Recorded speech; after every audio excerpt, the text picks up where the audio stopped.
And more proof interest rate rises are starting to bite. Australian house prices are tumbling at their fastest rate on record. Let's bring in Domain's property editor now, Alice Stoltz from Melbourne. Alice, good morning to you. Where are we seeing the biggest price drops at the moment?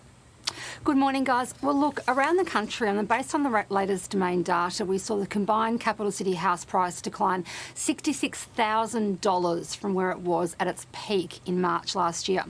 And as you said, Sylvia, Sydney has experienced its sharpest annual decline on record. So really record-breaking things are happening here. Now, what's really interesting, though, is that we're seeing those declines really led by Sydney, Brisbane and Canberra. However, the other states are actually starting to equalise or actually grow in some part. Melbourne was actually up 0.8% on the last quarter. So what we're seeing, what this means is basically the property slowdown is slowing in itself. Right. So whether or not that continues is going to really be contingent on what happens with interest rates. And as we know, they are very much up in the air at the moment. Because it was in the Herald, I believe, on the weekend, is that even though property prices are dropping, they're still unaffordable for a lot of Aussies out there. That's exactly right, David. And I think the issue is with rising interest rates, borrowers can't borrow as much. So even though we're seeing declines, borrowers have to pay more to borrow that debt. Yeah. So that particularly first-home buyers are still being really penalised by rising interest rates. When interest rates started to rise, we knew that property prices would soften. However, I think the hope was that they wouldn't have to, interest rates wouldn't rise that much to the point that borrowing is becoming so inaccessible to so many people. If you've got $1 million mortgage at the moment, you'll be paying almost an extra $2,000 back in your repayments. And if rates keep going, it's just going to keep growing. Yeah, it is biting hard, isn't it? And the big concern at the moment is the huge number of fixed rate mortgages which are about to expire. That's going to signal something of a cliff, isn't it? What will this mean?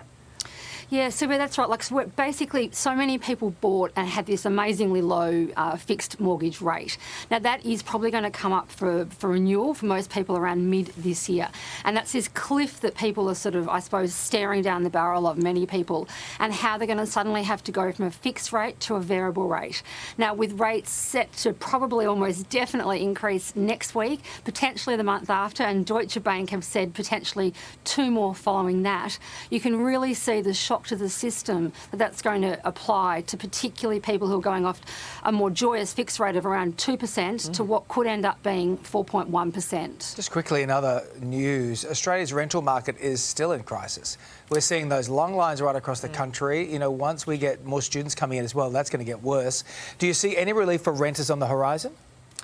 DC, super hard one at the moment. We're seeing queues around the country, people applying for multiple properties. It's happening all around Australia at the moment.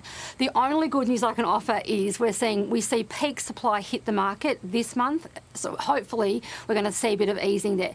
Also, as rental yields rise, investors might come back into the market, which I know sounds counterintuitive, but will actually give more supply back to renters. So fingers crossed, it's not going to be a silver bullet, but it might ease somewhat. So what would be your advice in the meantime then to someone who is struggling to find a rental?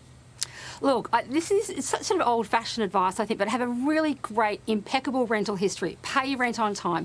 Be a decent tenant. Be respectful to that property manager and build that rapport and that relationship. Now, if you are applying, be organised and be on top of everything. Make sure your references are expecting a call from a property manager. Get all your ducks lined up. Have a great CV that you're going to give to that property manager and make a really good impression when you attend that open for inspection. Sometimes I see people and I think they're kind of quite gruff in that, and I think a bit of good old-fashioned courtesy and manners doesn't go astray when you want to make a good impression on a property manager who will hopefully put your application at the top of the pile. It all helps, doesn't it? Alice, we appreciate your time. Thank you.